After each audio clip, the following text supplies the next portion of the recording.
तो एक दिन रतन टाटा, उनका मुझे फोन आया कि मुझे तुमको मिलने के लिए आना है। जब रतन टाटा आ रहे थे तो वो रास्ता भूल गए। कहा नितिन मुझे तुम्हारा घर नहीं मिल रहा है। मैंने तुरंत कहा ऐसा करो तुम्हारे ड्राइवर के पास फोन दो, मैं उसको समझाता हूँ। बोले मेरे पास ड्राइवर नहीं है, मैं खुद गाड़ी चला रहा हूँ। पर जीवन में कितना सादगीपूर्ण इनका व्यवहार है, कितनी नम्रता है, कितनी शालीनता है, सहजता है।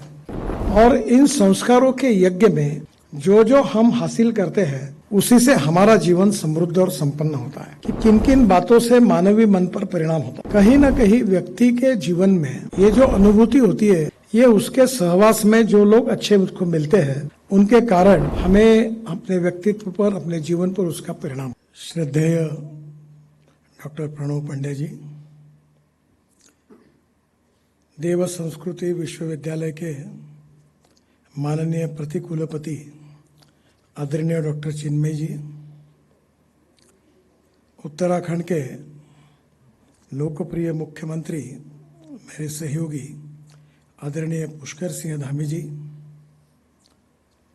हमारे विश्वविद्यालय के आदरणीय रजिस्ट्रार और उपस्थित सभी सम्माननीय अतिथिगण, भाइयों और बहनों,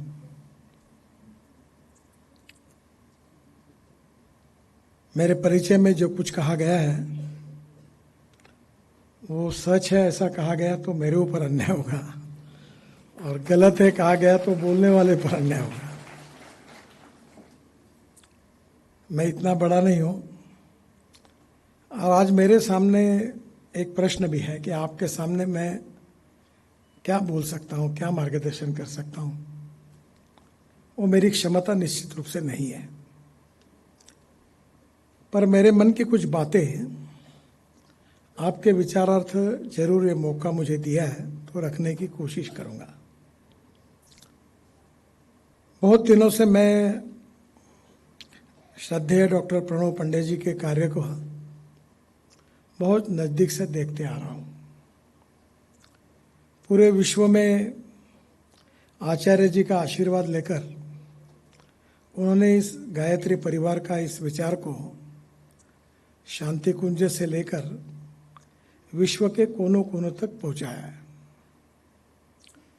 बहुत बार मन में एक बात आती है कि विचारों में मतभिन्नता क्या है, ये हमारी समस्या नहीं है, पर विचार शून्यता ये हमारी समस्या है। यानी और राजनीति में तो शून्यता ही शून्यता है।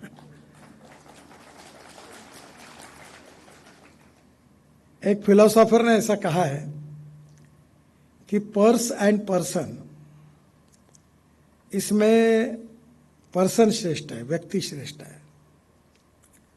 पर्स पार्टी, व्यक्ति और संगठन, इसमें संगठन श्रेष्ठ है। और पार्टी एंड फिलोसॉफी, संगठन और विचारधारा, इसमें विचारधारा महत्वपूर्ण है। हमारे जीवन में जीने की जो प्रेरणा मिलती है वो विचारों से मिलती है, और विचारों का जो प्रतिबिंब होता है वो संस्कारों से संबंधित होता है, व्यक्ति निर्माण से होता है। जब कोई अच्छा व्यक्ति अगर बुरे माहौल में फंस जाता है तो अच्छा व्यक्ति बुरा बन जाता है, पर जब बुरा व्यक्ति अच्छे माहौल में आता है तो वो अच्छा बन जाता है।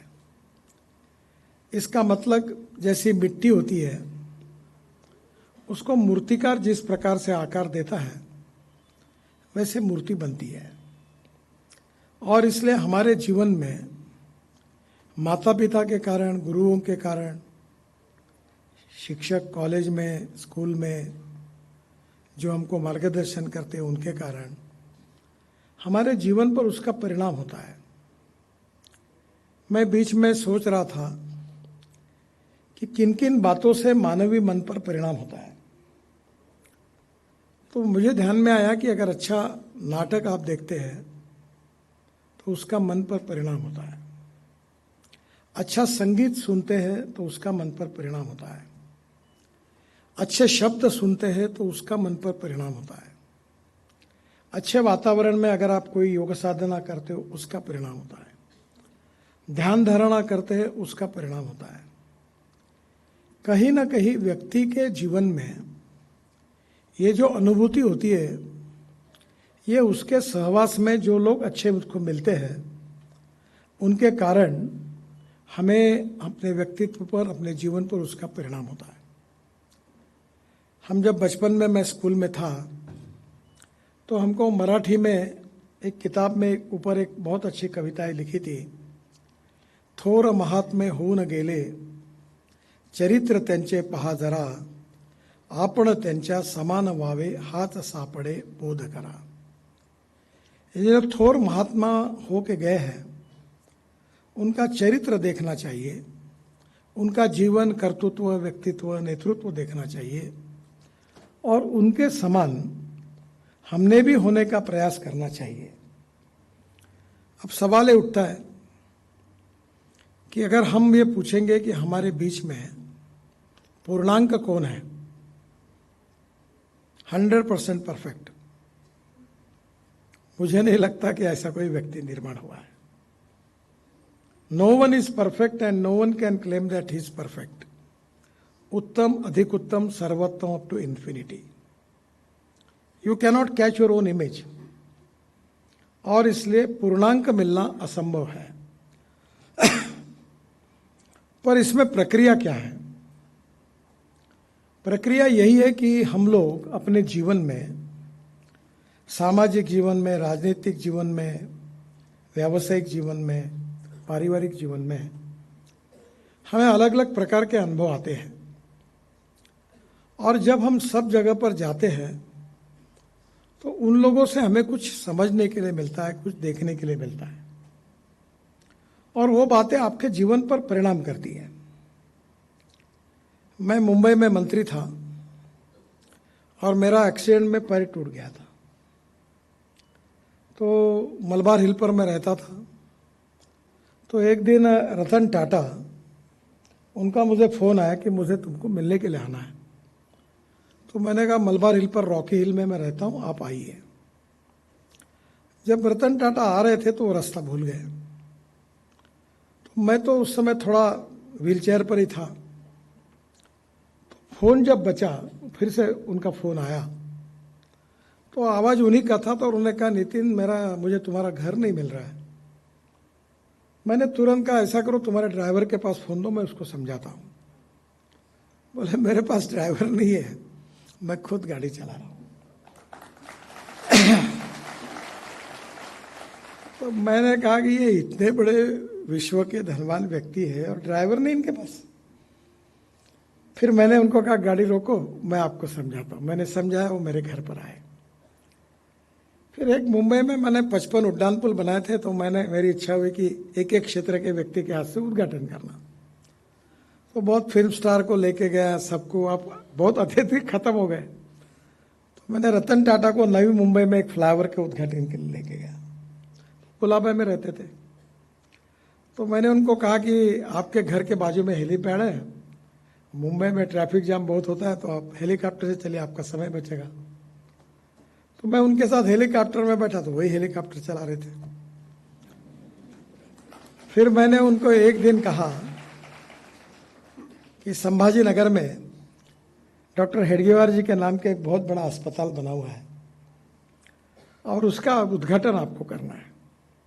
मुझे हमारे प्रांत प्रचारक, क्षेत्रीय प्रचारक थे पंशीकर मुकुंदराव, उनने मुझे कहा था कि तुम बोलोगे तो नहीं बोलोगे, उनको लाना ही होगा। तो मैं धर्म संकट में था।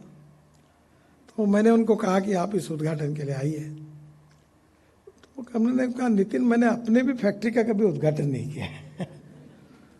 तो मैंने उनको कहा कि आपने किया है कि नहीं किया है मुझे मालूम नहीं है, पर मैं आपका मित्र हूँ और मेरी बात को आपको आना होगा, यही मैं आपको प्रार्थना कर रहा हूँ। बोले, आप कह रहे तो मैं आऊँगा। उनके हवाई जहाज से मैं जब संभाजी नगर औरंगाबाद एयरपोर्ट पर उतरा, तब मैंने देखा कि वो जनरली गाड़ी में ड्राइवर के अपोजिट साइड पीछे में मुख्य आदमी बैठता है। तो गाड़ी में उनकी ब्रीफकेस थी। तुरंत मैंने हमारे सरकारी, अब मैं गया था तो मंत्री था, तो सरकारी तामझाम होता ही है। तो मैंने टाटा साहब की ब्रीफकेस ला हाथ में। तो उन्होंने कहा, नहीं, मेरी ब्रीफकेस में ही लूँगा। और वो उस गाड़ी में मुझे कहने नहीं आप इधर बैठो, मैं नहीं बैठूंगा। तो मैंने जब देखा ये बात कि नम्रता, शालीनता, सहजता, सहृदयता, ये देखने के बाद मेरे मन पर परिणाम हुआ कि ये आदमी इतना धनवान है, पर जीवन में कितना सादगीपूर्ण इनका व्यवहार है, कितनी नम्रता है, कितनी शालीनता है, सहजता है, सहृदयता है। मैं अभी आदरणीय पुष्कर सिंह धामी जी के साथ बोल रहा था, तो मैंने उनको कहा कि आपने कितना काम किया ये कोई महत्वपूर्ण नहीं है, आप क्या कर रहे हैं ये महत्वपूर्ण नहीं है, पर पब्लिक डोमेन में आपका व्यवहार नम्रतापूर्ण है, शालीनता के साथ है, सहजता का साथ है, सहृदय का साथ के साथ है, यही आपकी सबसे बड़ी ताकत है।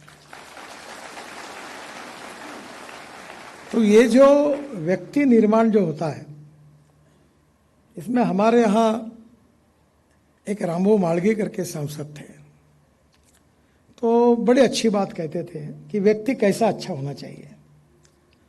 तो उन्होंने कहा कि सर पर बर्फ होना चाहिए, शांत होना चाहिए, हृदय में प्रेरणा होनी चाहिए काम करने की, मुंह में शक्कर चाहिए और पैरों में चक्र चाहिए, तो आप अच्छा काम कर सकते हैं। कुछ लोग बहुत विद्वान होते हैं, बहुत बड़े होते हैं, पर उनके नजदीक जाने के बाद अहंकार की बदबू इतने आती है कि ऐसा लगता है ज्यादा समय नहीं बैठना चाहिए, मैं यही चलते रहता है। पर आज स्वाभाविक रूप से सामाजिक, राजनीतिक और व्यावसायिक और पारिवारिक जीवन में ये जो छोटे छोटे सद्गुण है, इनका संबंध जीवन मूल्यों के साथ है। जीवन मूल्यों का संबंध इतिहास, संस्कृति और विरासत से है, और इन संस्कारों के यज्ञ में जो जो हम हासिल करते हैं उसी से हमारा जीवन समृद्ध और संपन्न होता है। मेरे जैसे व्यक्ति बहुत ही सामान्य है। मैं मजाक में कहता हूं कि चित्र